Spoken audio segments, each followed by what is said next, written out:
안녕하세요. 5분 뚝딱 철학의 김필령입니다. 영화 라이프 오브 파이에서 주인공 파이는 배가 난파돼서 군안정을 타고 홀로 바다를 표류하게 됩니다.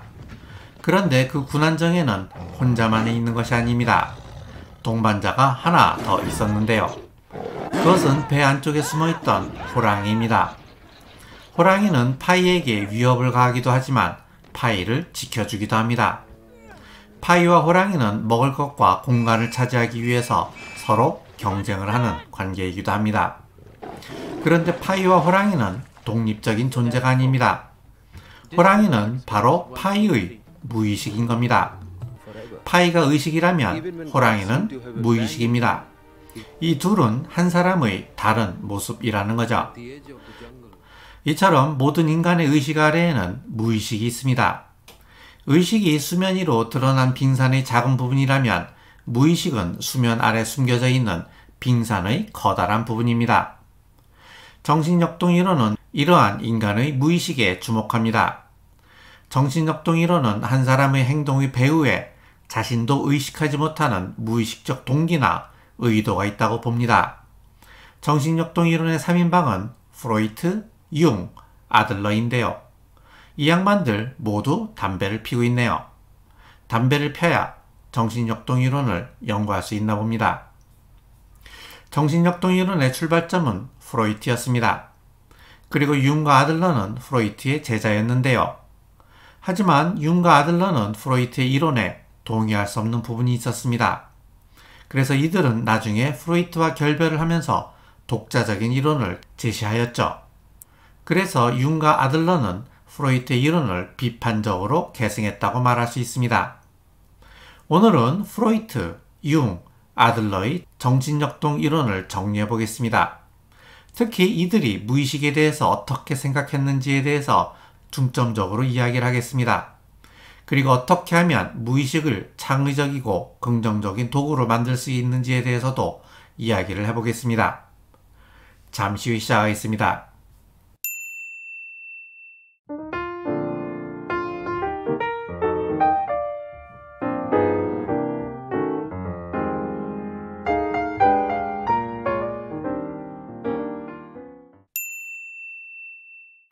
정신역동 이론의 창시자는 오스트리아의 정신분석학자 프로이트입니다. 프로이트는 인간에게는 세 개의 얼굴이 있다고 말합니다. 그것이 바로 원초와 자아, 초자아입니다. 원초와는 원초적 본능을 말하는 겁니다. 원초적 본능에는 두 가지가 있는데요. 에로스와 타나토스입니다. 에로스는 삶의 본능, 자기 보존의 본능이고요. 타나토스는 죽음의 본능, 파괴의 본능입니다. 에로스에는 식욕, 배설욕, 수면욕, 성욕이 있습니다. 사람은 먹지 않고 배설하지 않고 자지 않으면 죽죠. 이런 것들이 삶의 본능입니다. 죽음의 본능은 말 그대로 파괴의 본능을 말하는 겁니다. 갓 태어난 아기는 원초와 원초적 본능밖에 없습니다. 아기는 배고프면 울고 싸고 싶으면 싸요. 그게 다예요. 그렇게 해도 아무런 문제가 없습니다. 배고파서 울면 엄마가 젖을 물려주고 아무 때나 싸면 엄마가 치워주기 때문이죠. 그런데 생후 12개월쯤 되면 아기한테는 커다란 사건이 벌어집니다. 그건 바로 이유식의 시작입니다. 배가 고파서 우는데 엄마는 젖을 물려주는 것이 아니라 딱딱한 숟가락을 입에 집어넣는 겁니다. 나는 엄마 젖이 따뜻하고 좋은데 딱딱한 숟가락이 입에 들어오니 얼마나 짜증이 나겠어요. 그래서 아기는 계속해서 울어댑니다. 그런데도 엄마는 끝까지 숟가락을 입에 넣습니다. 이때 아기는 깨닫습니다. 아, 현실은 내 욕망하고 다르구나. 그러면서 아기는 좌절합니다. 인간은 충격적인 사건을 겪으면 변합니다. 아기도 마찬가지예요. 이때 아기한테 자아라는 것이 생겨납니다. 자아는 아기에게 현실적인 조언을 해줍니다. 야, 너 암만 운다고 엄마가 너 원하는 거 줄 것 같냐? 엄마 젖은 이제 포기하고 이유식도 먹을만 하잖아. 한번 적응해 보자고. 이런 합리적인 생각을 하기 시작하는 겁니다. 이런 합리적인 생각을 하는 것이 바로 자아입니다. 그런데 생후 18개월쯤 되면 아기한테는 두 번째 충격적인 사건이 벌어집니다. 그건 바로 배변 훈련의 시작입니다. 지금까지 아기는 싸고 싶을 때 싸고 싸기 싫으면 안 싸도 됐습니다. 그런데 엄마가 배변 훈련을 시킨다고 하면서 갑자기 싸고 싶은데 못 싸게 하고 싸고 싶지도 않은데 자꾸 변기에 앉히는 겁니다. 일어나려고 해도 자꾸 앉히는 겁니다. 이때 아기는 또다시 깨닫습니다. 현실이 나를 컨트롤하네. 아기는 또다시 좌절을 합니다. 이제 아기는 아무 때나 배설을 하면 엄마한테 혼납니다. 엄마가 그러면 안 돼 라고 말합니다. 그런데 안 돼 소리를 반복해서 들으면 나중에는 엄마가 안 돼 라고 말하기도 전에 자기 스스로 안 돼 라고 말하기 시작합니다. 엄마의 안 돼 소리가 아기한테 내면화되는 겁니다. 이때 생겨나는 것이 바로 초자아입니다. 초자아는 이렇게 말합니다. 내가 지금 배설하고 싶은데 여기서 배설하면 안 되지. 참아야지. 라고 하면서 스스로의 행위를 컨트롤하기 시작합니다. 엄마가 아기를 컨트롤하기 전에 아기는 먼저 자기 스스로 컨트롤을 하는 겁니다. 이것이 바로 양심의 소리입니다. 4세 정도가 되면 남자아이는 엄마에게 에로스의 욕구를 가지게 되고 엄마를 차지하고 있는 아빠에 대해서는 타나토스의 욕구를 가지게 됩니다. 엄마를 사랑하게 되고 아빠를 미워하게 되는 거죠. 그런데 아이가 엄마에게 이러한 원초적 욕구를 가지게 되면 자아가 나서서 이렇게 말합니다. 야, 너 아빠 이길 수 있어? 너 게임이 안 되잖아. 현실적으로 한번 생각해 보라고. 그러면서 엄마에 대한 에로스의 욕구와 아빠에 대한 타나토스의 욕구를 억압합니다. 왜냐? 아빠가 두려워서, 아빠한테 보복당할까봐 두려워서 그러는 겁니다. 그런데도 원초화가 너무 강해서 억압이 안 되면 초자아가 나서서 이렇게 말합니다. 야, 임마 안 돼!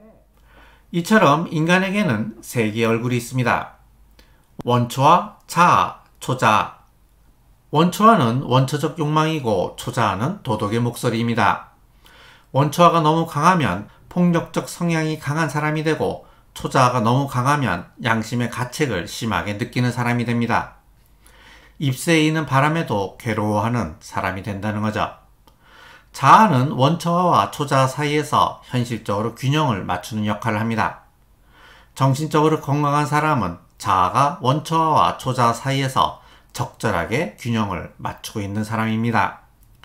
나는 앞에서 파이가 의식이고 호랑이가 무의식이라고 했습니다. 이처럼 인간에게는 의식의 영역과 무의식의 영역이 있습니다. 자아는 의식과 무의식의 영역 모두에 걸쳐 있습니다. 그리고 도덕의 목소리인 초자아도 의식과 무의식의 영역에 모두 걸쳐 있죠.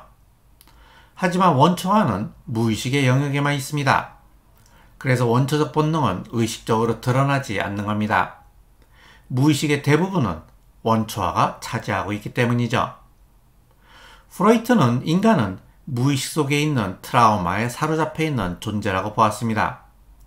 프로이트는 안나오라는 여성의 사례를 드는데요. 안나오는 아버지가 죽자 극심한 히스테리 증상을 보이기 시작합니다. 수시로 환각 상태에 빠지고 오른쪽 팔이 마비되었으며 신경질적인 기침이 계속되고 심지어 자신의 모국어인 독일어를 못하게 되었습니다. 프로이트는 그녀의 히스테리 증상이 죄책감 때문에 생긴 것이라고 보았습니다. 그 죄책감이란 이런 겁니다. 어느 날 안나오가 아버지의 병간호를 하는데 밖에서 댄스 음악이 들려왔다고 합니다. 그때 그녀는 댄스 파티에 가고 싶다는 생각이 들었지만 동시에 그러한 생각을 하는 자신에게 죄책감이 들었다는 겁니다. 그러한 죄책감이 무의식 속에 억압이 되면서 그것이 히스테리 증상으로 나타났다는 거죠. 이처럼 프로이트의 관심은 안나오가 과거에 어떤 경험을 했길래 그것이 트라우마가 되어 현재 안나오에게 영향을 미치는가 하는 것이었습니다. 즉, 한 사람의 과거가 어떻게 그 사람의 현재에 영향을 미치는가 하는데 관심을 가졌다는 겁니다. 칼 융은 스위스 쥐리 의과대학의 교수였습니다. 그는 프로이트의 무의식 이론을 읽고 깊은 감명을 받았습니다. 그래서 쥐리히에서 오스트리아 빈까지 프로이트를 만나러 갔죠. 두 사람은 처음 만나서 13시간 동안 이야기를 했다고 합니다. 프로이트는 융을 자신의 후계자라고 생각했고 두 사람은 함께 연구를 하기 시작했습니다. 융은 의식 아래에 커다란 무의식이 있다는 프로이트의 이론에 동감했습니다. 그런데 융은 프로이트가 무의식을 성적 욕망과 폭력적 충동의 덩어리로만 보는 것에는 동의할 수 없었습니다. 그래서 융은 프로이트한테 이렇게 제안했습니다. 선생님, 우리 무의식 이론을 조금 수정해서 무의식을 좀 더 넓은 의미로 한번 해석해 봅시다. 그런데 프로이트는 들은 채도 안 하는 겁니다. 무의식에는 성적 욕망과 폭력적 충동만 있다는 겁니다. 이에 열받은 융은 프로이트와 결별을 선언하고 자신만의 이론을 제시합니다. 이제 융의 무의식 이론에 대해서 보죠. 나는 지금 의식적으로 무언가를 생각하면서 무언가를 말하고 있습니다. 이것이 바로 나의 의식적인 자아입니다. 그런데 이것이 나의 진짜 모습인가요? 아니죠. 나는 지금 철학 유튜버라는 가면을 쓰고 있는 겁니다. 여러분은 지금 사람들과 함께 직장에서 일을 하거나 친구들과 함께 학교에서 수업을 듣고 있을 겁니다. 그런데 그것이 여러분이 진짜 모습인가요? 아니죠. 여러분은 직장인이라는 가면, 학생이라는 가면을 쓰고 있는 겁니다. 우리는 어떤 상황과 환경 속으로 들어가면 거기에 맞는 가면을 바꾸었습니다. 직장에 가면 직장인의 가면을 쓰고 학교에 가면 학생의 가면을 쓰고 카메라를 켜면 유튜버의 가면을 쓰는 겁니다. 이런 가면을 바로 페르소나라고 합니다. 그러면 가면을 벗으면 무엇이 나올까요? 가면을 벗으면 또 다른 내가 나올 겁니다. 술을 먹으면 개가 나오고 예쁜 여성을 보면 늑대가 나오고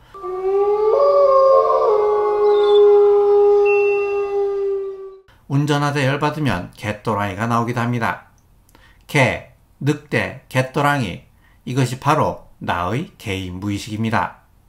그러고 보니 전부 다 개과군요.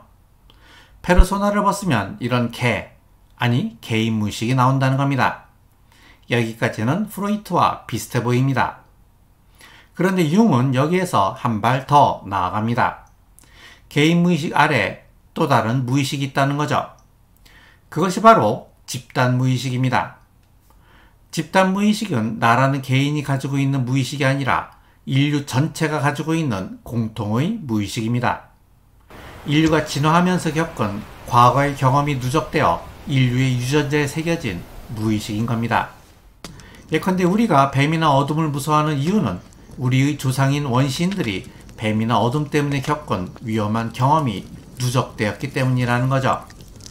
이러한 집단 무의식은 꿈, 환상, 신화 속에서 반복적으로 나타납니다. 그래서 전 세계의 모든 종교나 신화를 분석해보면 모두 비슷비슷한 스토리 구조를 가지고 있다는 것을 알 수 있습니다. 그래서 시대나 인종을 막론하고 사람들의 꿈속에 나오는 상징들이 다 비슷비슷한 겁니다. 이러한 집단 무의식 속에 들어있는 것이 바로 자기, 셀프입니다. 이것이 바로 진정한 나입니다. 자기, 셀프는 나의 의식과 무의식을 합친 전체 정신의 중심입니다. 나의 모든 정신은 이 자기를 중심으로 통합되어 있다는 겁니다. 말하자면 정신의 맨 껍데기에는 자아가 있고 정신의 중심에 자기가 있다는 거죠. 정신의 껍데기인 자아가 전체 정신의 중심인 자기를 찾는 과정을 융은 자기 실현의 과정이라고 말합니다. 자기를 실현한다는 것은 자신의 가능성과 잠재력을 발휘하는 것이라고 말합니다. 융은 자기를 실현하는 것이 삶의 목표라고 생각했습니다. 그렇다면 어떻게 하면 자기를 실현할 수 있을까요? 융은 자기를 실현하기 위해서는 먼저 자기 자신을 보아야 한다고 말합니다. 그러기 위해서는 대담하게 마음의 문을 열고 자신의 무의식과 대면을 해야 한다는 거죠. 이번엔 아들러에 대해서 봅시다. 아들러는 처음에는 안과 의사였다가 정신과 의사가 되었는데요. 아들러도 처음에는 프로이트를 추종했습니다. 프로이트는 아들러를 자신의 정식 후계자로 생각했습니다. 그런데 융과 마찬가지로 아들러도 무의식을 성적 욕망과 폭력적 충동으로만 보는 프로이트의 무의식 이론을 받아들일 수 없었습니다. 그래서 그도 프로이트로부터 벗어나서 독자적인 이론을 제시하기 시작했습니다. 아들레 이론을 이해하기 위해서는 먼저 그의 어린 시절을 알아야 할 필요가 있습니다. 어린 시절의 아들러는 굉장히 병약했다고 합니다. 폐렴에 시달렸고 구류병으로 4살까지 걷지도 못했으며 2번의 교통사고로 죽을 고비도 넘겼다고 하죠. 이처럼 건강도 안 좋은 데다가 공부도 썩 잘하지 못했는데요. 중학교 때는 공부를 하도 못해서 선생님이 아들레 아버지를 불러다가 공부 말고 구두를 만드는 기술을 가르치면 그래도 먹고 살 수는 있지 않겠냐 라는 권유를 했다고 합니다. 그래서 건강하고 공부도 잘하는 자기 형한테 상당한 열등감을 가졌다고 합니다. 그러한 아들레에게 기운을 북돋아준 사람이 바로 아버지였습니다. 그 덕분인지 아들러는 우수한 성적으로 학교를 졸업하고 안과 의사가 될 수 있었습니다. 아들러는 안과 의사를 하면서 재미있는 사실을 발견했는데요. 그것은 시각 능력이 떨어지면 청각이나 촉각 등 다른 감각이 더 좋아진다는 겁니다. 즉 신체의 한쪽 기능이 떨어지면 다른 쪽 기능이 그 결점을 보완한다는 거죠. 이런 경우는 꽤 많이 있습니다. 선천적으로 심장이 약한 사람이 후천적으로 심장 근육이 강화된다거나 언어를 담당하는 두뇌의 브로카 영역이나 베르니케 영역이 손상을 입으면 그 주변의 두뇌의 다른 부분이 언어의 기능을 대신 담당하게 됩니다. 이처럼 인간은 어떻게 하든 자신의 결점을 극복하려 한다는 거죠. 그래서 밀턴은 눈이 먼 상태에서 구슬로 신라권을 쓸 수 있었고 스메타나는 완전히 귀가 먹은 상태에서 나의 조국을 작곡할 수 있었습니다.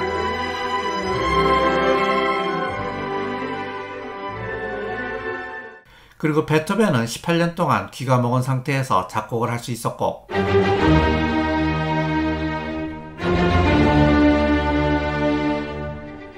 귀머거리이면서 장님이었던 헬렌 켈러는 자서전을 쓸 수 있었던 겁니다. 인간은 이처럼 자신의 결점을 극복하고 무언가를 계속해서 시도하는 의지력을 가지고 있습니다. 그리고 사회에 적응하고 자아를 실현할 수 있는 선천적인 능력을 가지고 있습니다. 이러한 결점은 인간을 움직이게 하는 동력입니다. 왜냐하면 결점이 없다면 인간은 아마 아무것도 시도하지 않았을 수도 있기 때문입니다. 문제는 자신이 결점을 가지고 있다는 생각이 아니라 그것을 열등감이라고 생각한다는 점이 있습니다. 자신이 결점을 가지고 있다는 생각 그 자체는 객관적인 사실일 뿐인데 그것이 문제라고 같이 평가할 때 열등감이 생기고 좌절을 한다는 겁니다. 프로이트, 융, 아들러의 무의식 이론의 핵심을 한번 비교해 봅시다. 프로이트는 안나 오의 히스테리 증상이 죄책감 때문에 생긴 것이라고 보았습니다. 그녀의 죄책감이 무의식 속에 억압이 되면서 그것이 히스테리 증상으로 나타났다는 거죠. 이처럼 프로이트의 관심은 안나 오가 과거에 어떤 경험을 했길래 그것이 트라우마가 되어 현재 안나 오에게 영향을 미치는가 였습니다. 즉 한 사람의 과거가 어떻게 그 사람의 현재에 영향을 미치는가에 관심을 가졌다는 겁니다. 그래서 프로이트의 무의식 이론은 과거 지향적이라고 말할 수 있습니다. 하지만 융의 관심은 과거가 아니었습니다.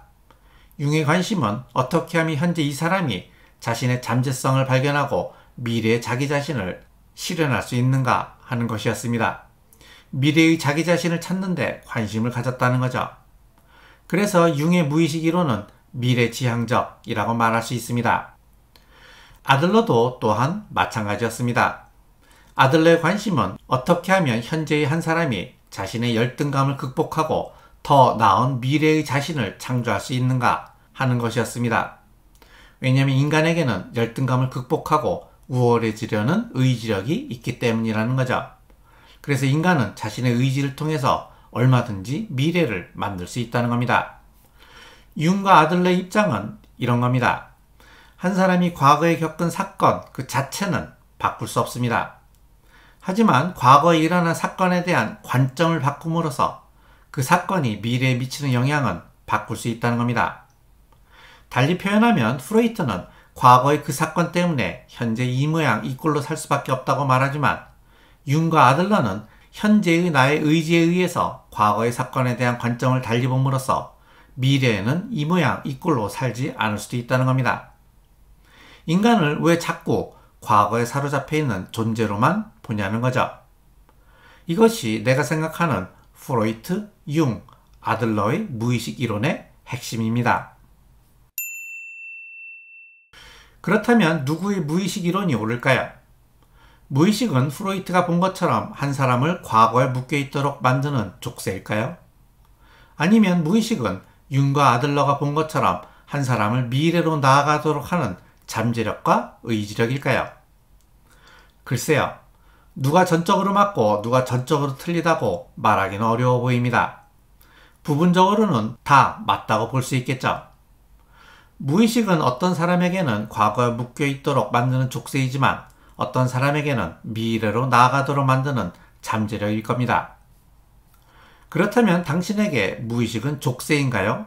아니면 잠재력인가요? 만약에 당신에게 무의식이 족쇄라면 그것을 잠재력으로 만들 수 있을까요? 그것은 불가능한 것처럼 보입니다. 왜냐하면 의식은 무의식의 영향을 받지만 무의식은 의식의 영향을 받는 것 같지는 않아 보이기 때문이죠. 하지만 반드시 그런 것은 아닙니다. 의식적으로 무의식을 조종하는 방법이 있긴 합니다. 그것은 의식적으로 무의식을 속이면 되는 겁니다. 그런데 무의식을 속이다니요? 그것이 어떻게 가능할까요? 이제부터 이 이야기를 해보죠. 유도미사일은 전투기를 발견하면 기어이 쫓아가서 떨어뜨립니다. 그런데 전투기의 궤도는 수시로 바뀌기 때문에 미사일은 직선으로 날아가는 것이 아니라 방향을 보정하면서 지그재그로 목표물을 향해서 날아갑니다. 이처럼 목표 지점을 향해서 끝까지 쫓아가는 시스템을 사이버네틱스 시스템이라고 합니다. 외야수가 공을 잡을 때에도 마찬가지입니다. 외야수는 공을 주시하면서 계속해서 달립니다. 이때 외야수는 공의 위치를 확인하면서 달리는 속도와 방향을 계속해서 수정을 합니다. 즉 외야수는 공이 잡을 목표 지점으로 한 번에 달려가는 것이 아니라 계속해서 진로를 수정하면서 더듬거리면서 달린다는 겁니다. 이때 외야수도 또한 사이버네틱스 시스템을 따르고 있다고 말할 수 있습니다. 사이버네틱스 시스템은 이처럼 운동에만 적용되는 시스템은 아닙니다. 인간의 정신활동에도 사이버네틱스 시스템이 동작합니다. 우리에게 어떤 목표가 주어지면 우리도 그 목표를 잡기 위해서 어떤 정신적인 활동을 합니다. 목표가 바뀌거나 주변 상황에 변수가 생기면 계속해서 방향을 수정해가면서 목표를 향해 달려갑니다. 이처럼 인간의 정신에도 사이버네틱스 시스템이 있습니다. 이것을 정신적 사이버네틱스, 사이코 사이버네틱스라고 합니다. 그런데 공을 쫓아가는 외야수에게 어떤 의식, 어떤 생각이라는 것이 있었을까요? 없어요. 공을 보면서 그냥 무의식적으로 달리는 겁니다. 머릿속으로 계산을 하면서 달리는 게 아니에요. 몸이 무의식적으로 반응을 하면서 달리는 겁니다. 그래서 사이버네틱스 시스템은 의식이 없는 기계적이고 맹목적인 시스템이라는 겁니다. 인간의 무의식도 마찬가지입니다. 무의식에 어떤 목표를 주면 그 목표를 향해서 사이버네틱스 시스템이 동작을 합니다. 그래서 목표를 주는 것이 중요합니다. 그 목표는 구체적으로 상상할 수 있는 것이어야 합니다. 예컨대 그냥 막연하게 철학 공부를 하겠다는 것이 아니라 철학 박사 학위를 받고 강의를 하는 자신의 이미지를 상상하고 그냥 막연하게 부자가 되겠다는 것이 아니라 건물주가 되어 경제적 자유를 얻게 된 자신의 이미지를 상상하고 그냥 막연하게 야구선수가 되겠다는 것이 아니라 프로야구 선수가 되어 홈런을 치는 자신을 상상해 보는 겁니다. 이처럼 자신의 꿈을 생생하게 상상하는 것이 중요합니다. 왜냐하면 우리의 두뇌는 실제의 경험과 상상 속의 경험을 구분하지 못하기 때문입니다. 우리가 충분히 생생하게 상상할 수 있다면 우리의 두뇌는 그 목표가 실제로 있는 것처럼 본다는 겁니다. 전투기를 포착해야 유도미사일이 쫓아가듯이 공이 보여야 외야수가 달리듯이 두뇌의 목표를 생생하게 그려두어야 사이코 사이버네틱스가 동작을 하는 겁니다. 이것은 어찌 보면 의식이 무의식을 속이는 것과 같은 겁니다. 의식이 잠자고 있는 무의식에게 어떤 목표를 줌으로써 그 무의식이 목표를 향하도록 만드는 겁니다. 융과 아들러는 무의식이 미래를 향한 잠재력과 의지력이라고 말했습니다. 내가 보기에 그것이 가능한 이유는 우리의 무의식은 기계적이고 맹목적인 사이버네틱스 시스템이고 따라서 우리가 의식적으로 무의식을 조종할 수 있기 때문이라고 생각합니다. 오늘의 영상이 여러분들이 과거에 묶여있는 존재에서 미래로 향한 존재가 되는 계기가 되었으면 좋겠습니다. 오늘 이만 마치죠. 감사합니다.